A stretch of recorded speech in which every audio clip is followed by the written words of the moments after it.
Hi, I'm Larry Puckett, the DCC guy.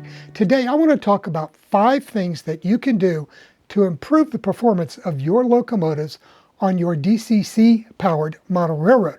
So let's go ahead and get started. Okay, before we get started, I want to ask you to take a second to subscribe. Click on the subscribe box, and when that comes up, click on the little bell right next to it and click all.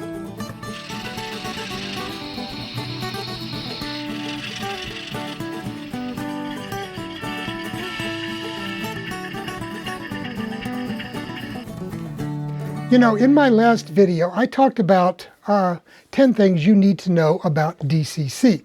And I got quite a bit of comments back about that, and I really appreciate the feedback that you gave me and suggestions on future videos.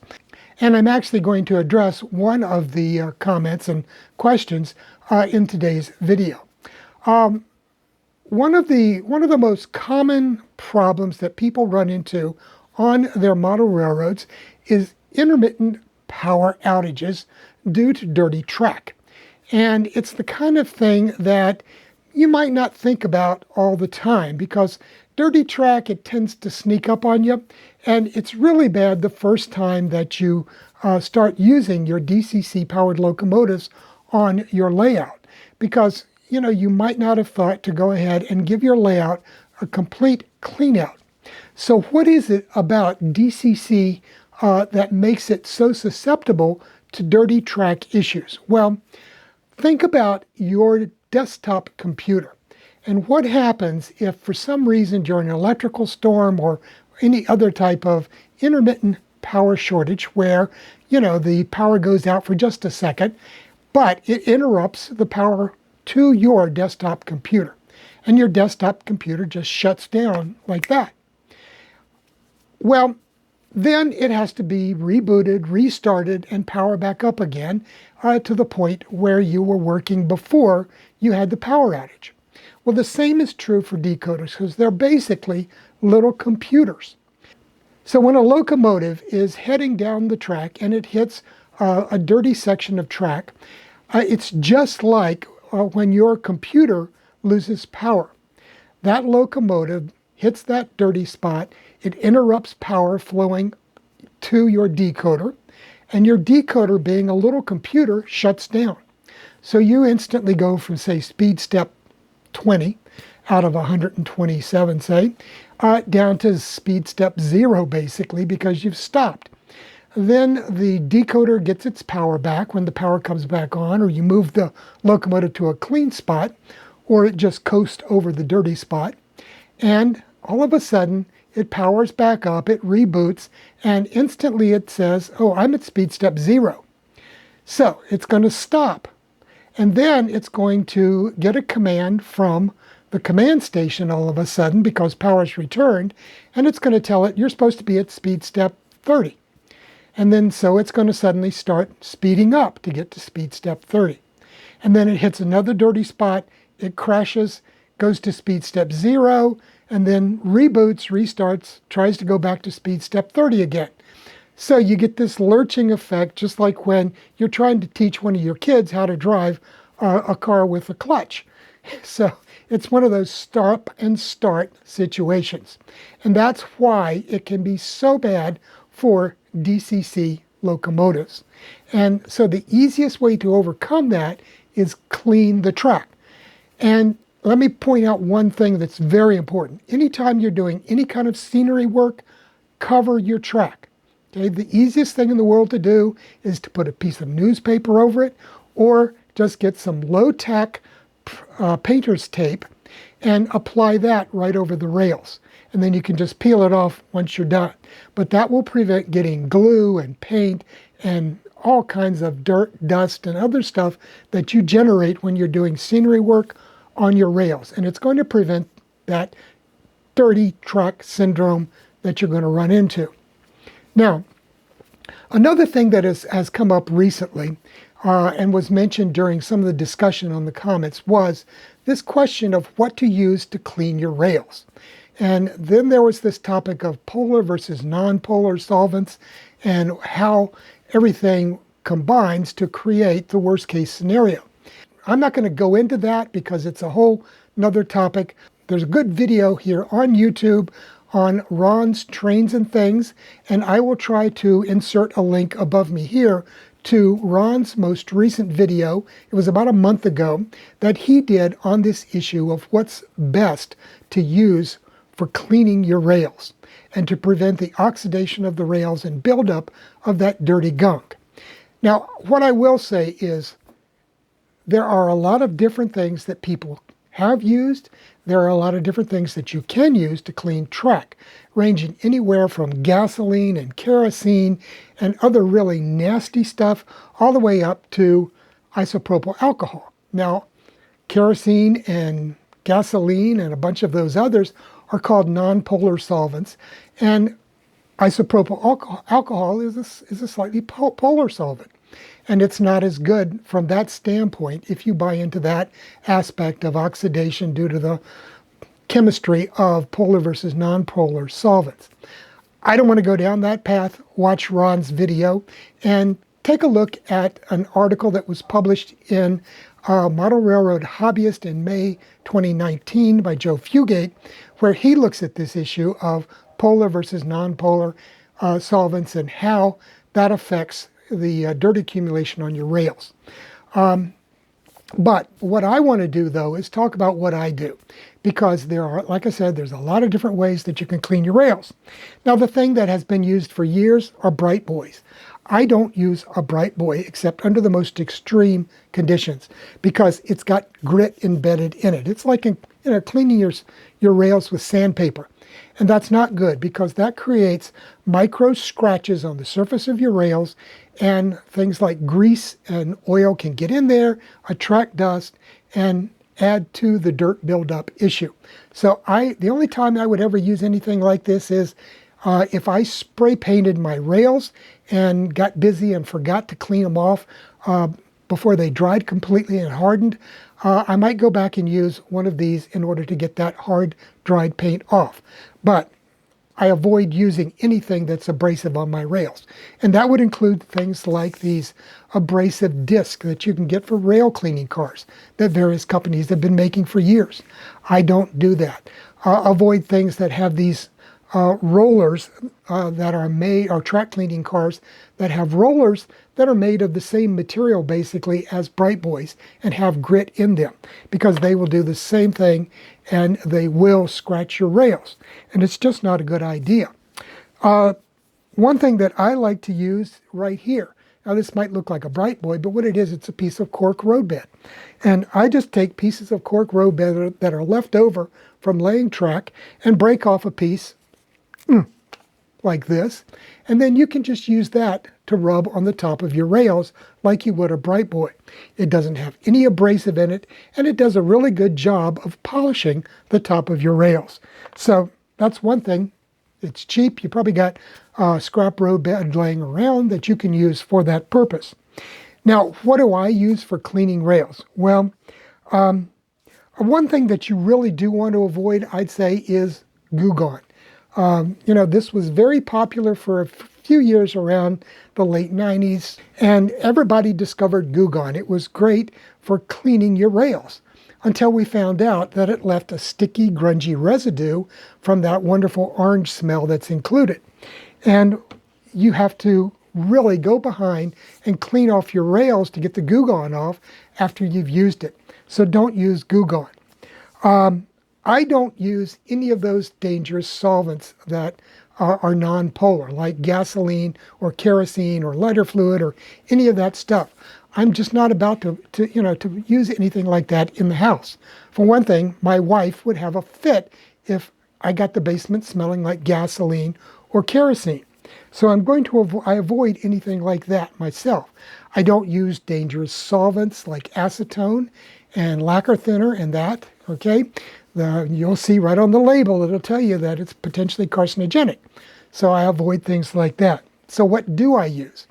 Well, the thing that I still feel safest using is good old isopropyl alcohol. Now, you can get 91%, and that does a very effective job, I think, of cleaning off the rails. You can use 70%, whatever. I think it does a good job of cleaning.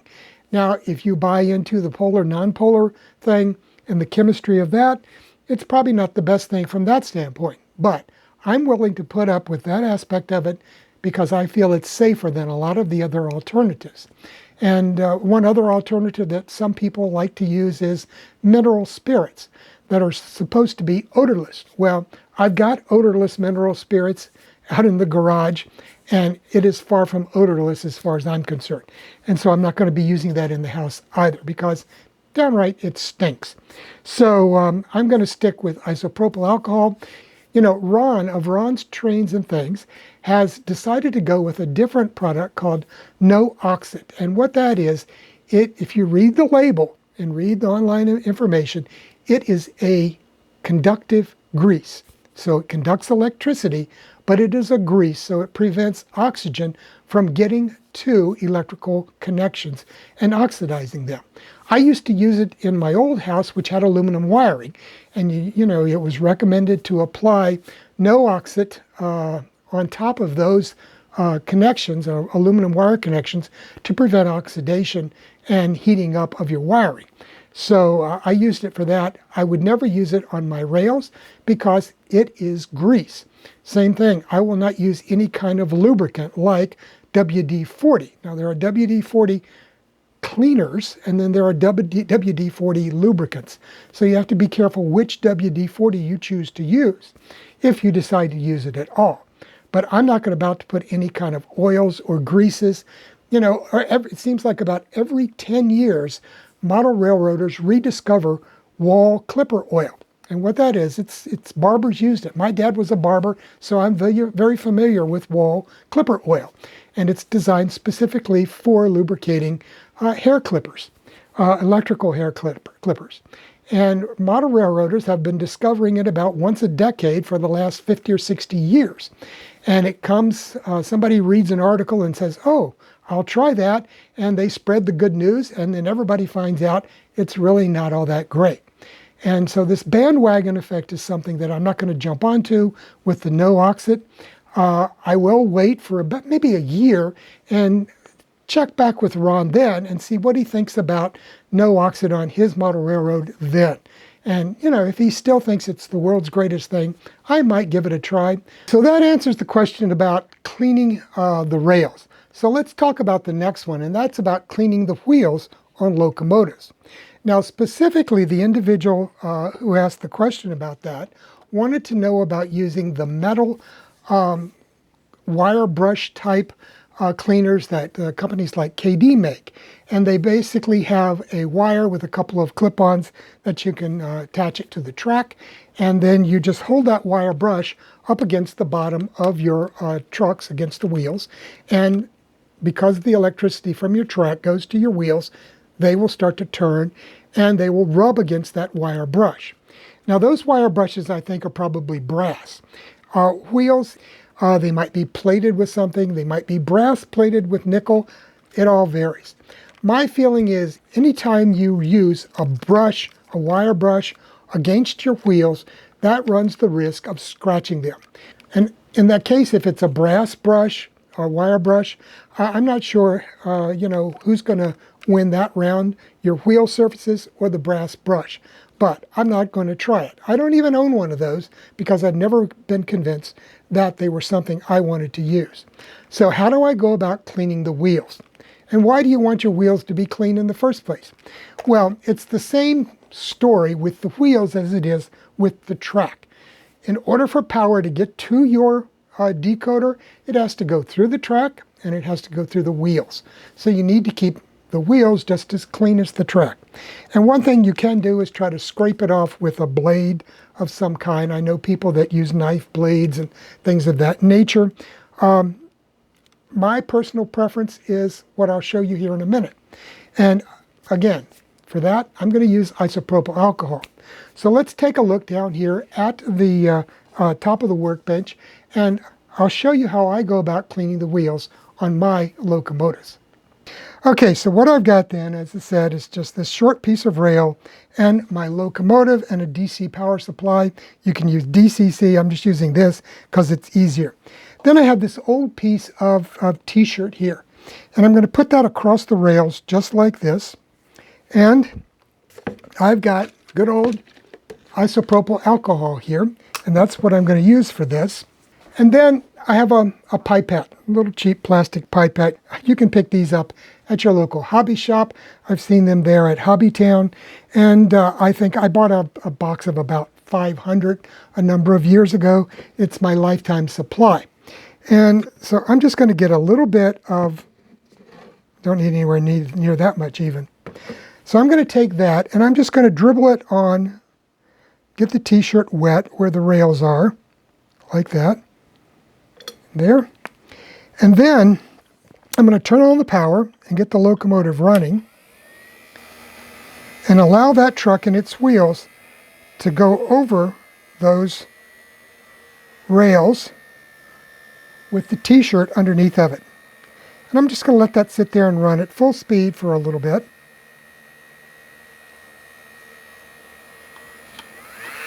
I'm going to turn it up a little bit there. And now let's take a look at that t-shirt. So it wasn't as dirty as I thought, but you can see the pattern of the rails and the dirt on the rail from the wheels. I'm going to put it back down there and let's give it a little bit more of a chance to clean off.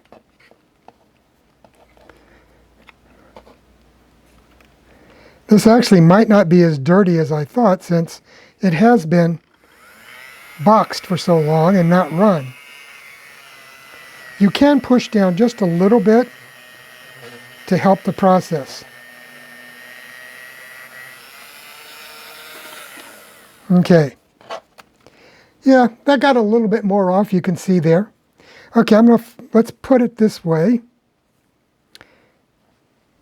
And I'm going to turn the locomotive around. You can actually just move the cloth to the other end. Okay. And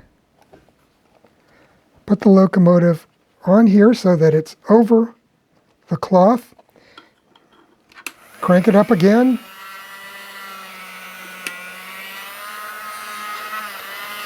And let it run. Full blast on that t-shirt.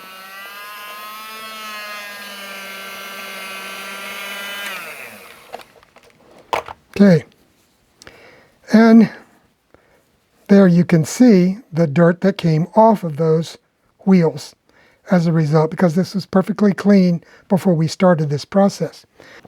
Now, one thing I want to point out about cleaning wheels, it's not enough just to clean the wheels on your locomotives, because you need to clean all the wheels on your rolling stock.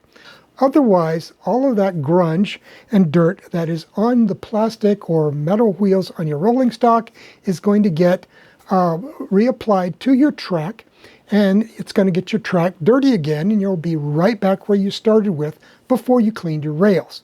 So clean your rails, clean your locomotive wheels, clean the wheels on your rolling stock. And periodically you might need to go back and check them to make sure that they're staying clean. Okay, let's move on to the next topic. Okay, topic 3. One other thing that you can do to prevent runaways of your locomotives.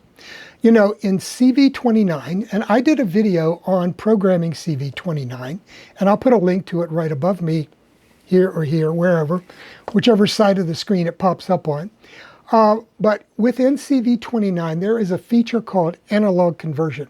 And what that means is you can put a DCC decoder-equipped locomotive on a standard DC layout, and it will operate and convert to DC operation. So that's what DC conversion is, or analog conversion is. Now, why isn't that a good thing to have turned on when it's on your DCC layout? Well, if you get intermittent shorts on your layout due to somebody running into through a switch set against them, or an accident, somebody derails and you get a small intermittent short there, any of those kind of things can create a surge of power that goes out onto your rails, and your locomotive decoder will sense that as DC power and tell it to convert to DC. It's going to take off like a bat out of hell. And that's one of the most common causes of locomotive runaways on layouts. You know, I was over at my friend Ron's house, not the same Ron that does Ron's trains and things, but I was helping Ron debug some issues on his model railroad. And we were going around with a quarter testing the track to look for whether or not the signal was getting to the booster. And we were creating intermittent shorts all over the model railroad. Well, we heard a commotion at one location, so we went back to the yard area where we heard that. And there in the turntable pit was a bunch of locomotives sitting there. They had all responded to those intermittent shorts by running away. And they had run away as far as they could, which was the distance from the roundhouse into the turntable pit. And it was simply because Ron had not turned off the analog conversion in CV29. So all you have to do is when you're setting up, and I do this with all of my locomotives, when I am initially setting up a new locomotive, new decoder on the model railroad, the first thing I do is turn CV29 analog conversion off. And it's right there in Decoder Pro. It's one of the things that's very quick and easy to change. And that will prevent runaways caused by these little intermittent shorts like that. And that can be a real headache if your $500 brass locomotive suddenly takes off at full speed and goes around a curve and heads for the floor as fast as it can. Okay, so let's move on to the next topic. Now, as any of you who have been watching this channel for the last couple of years know, I'm a bug about wiring. That is one of my main concerns on model railroads, is to get the wiring right, because it can really affect how well your locomotives run. It can affect how your DCC system responds to what's going on your model railroad.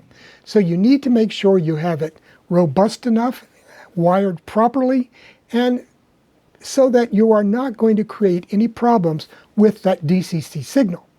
Because if you remember from my last video, I talked about DCC power and the fact that that DCC power that comes from your command station out to your rails and to your decoder, it is both a power transmission situation and a data transmission situation. And it's that data part that you have to be very concerned about, because there are things that you can do to your wiring that can really screw up that signal. It can mean that your decoder will not accept commands from the command station that are not shaped properly. And as a result, you can be out at the far end of your layout and suddenly lose control of your train. It might take off at full speed. It might come to a dead stop.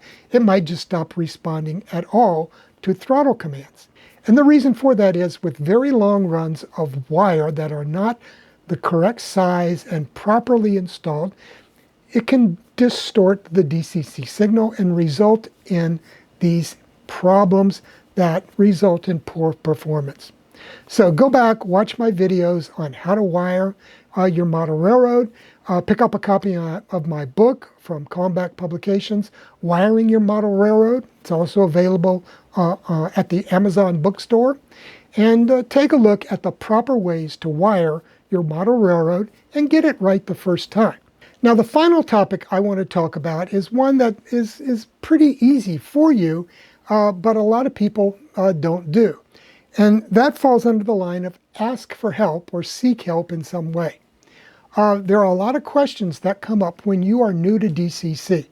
And I recently, as I said in the last video, we had a fellow who had no idea what I was talking about when I was talking about configuration variables. And he wasn't having much luck finding answers to that question in his NCE PowerCam manual or anywhere else for that matter. Because people get trapped in this rut of using the jargon of the technology, and they forget that there are a lot of new people coming into the hobby who don't know what a configuration variable is. But one thing that I strongly recommend, join a club or join an operating group or get to know some people in your area who are operating their model railroad with DCC, because they have gone through all of the things that you are going through when you are first starting up with DCC. They have had the same questions you've had, and they've probably got answers to them for you. You just need to find out who they are, make contact, and ask those questions.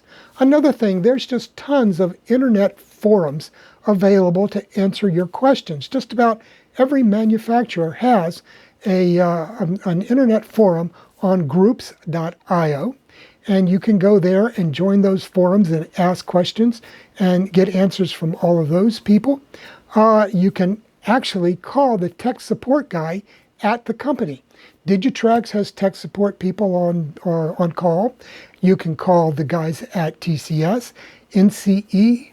All of those guys have tech support people that you can call if you have questions and get answers from.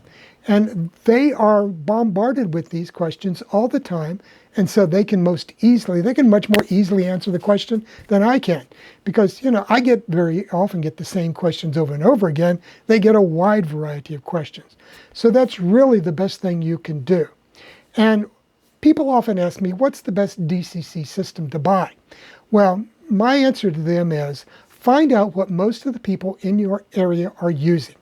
The local club, the local operating group, whatever, find out what those guys are using and get the same type of system that they're using. Why? Because they're going to be better able to answer the type of questions that you're going to ask about your Digitrax system or your NCE or your MRC or whatever. Well, that's a wrap for today's video. I hope you noticed at the beginning that this is video number 199. So next week, we're going to be looking at video 200. So I'm going to start a whole new series for you then, showing how I go about work here on the Piedmont Southern. I'm going to start, there's a small location in Virginia called Tye River on the Southern Railway main line. So I'm going to show you how I go about building out the entire area of Tye River, starting with the green foam, like I showed you on the modules that I built. And we will go through, laying the roadbed, laying the track, laying out the whole town, putting in the backdrop, adding scenery, adding buildings, the whole 9 yards.